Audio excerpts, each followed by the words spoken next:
On February 28, 2026, the United States and Israel launched a joint military attack on the Islamic Republic of Iran in what was dubbed Operation Epic Fury. The attack targeted Iran's military infrastructure, government sites, and high-ranking officials, including key facilities in the capital, Tehran.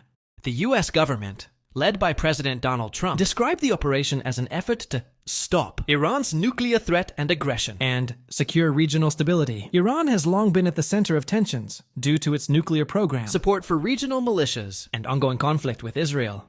The attacks began with a wave of airstrikes in the early morning hours in Iran, including military targets. Following the U.S.-Israeli attacks, Iran retaliated with missiles targeting Israel and Gulf states with U.S. bases. The impact was immediately felt in the Middle East. Closure of airspace in several countries, including Qatar, Kuwait, Bahrain, and the United Arab Emirates. Fear among civilians in Iran and neighboring countries. Global tensions escalated with diplomatic protests from various countries, including Russia, which condemned the attack. Global reactions were mixed. Russia condemned the attack as an aggression against a sovereign nation. European countries called for de-escalation and a return to dialogue. International organizations warned of a major humanitarian impact if the conflict continues. This conflict has the potential to escalate into a protracted war if there's no swift ceasefire. Iranian-backed militias in Iraq have been ordered to prepare for a protracted war. This means the conflict is not just between two countries, but has become regional in scope. Ultimately, what is happening between the US and Iran is more than just a simple feud. This is a major escalation that has political, economic, and humanitarian implications worldwide. If this conflict doesn't stop, the world could change completely.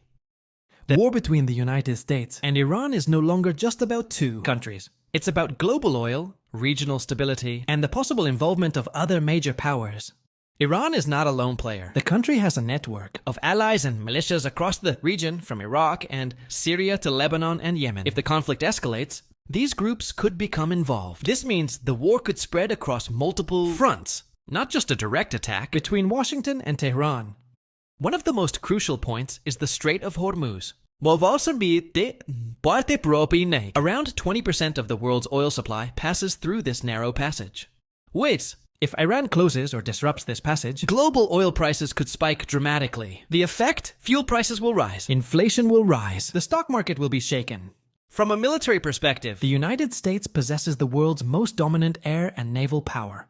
No one has aircraft carriers, advanced drones, and modern missile defense systems. However, Iran excels in asymmetric strategies, medium-range missiles, cheap but effective combat drones, proxy warfare through regional militias. This means that, while not conventionally balanced, this conflict remains dangerous and unpredictable.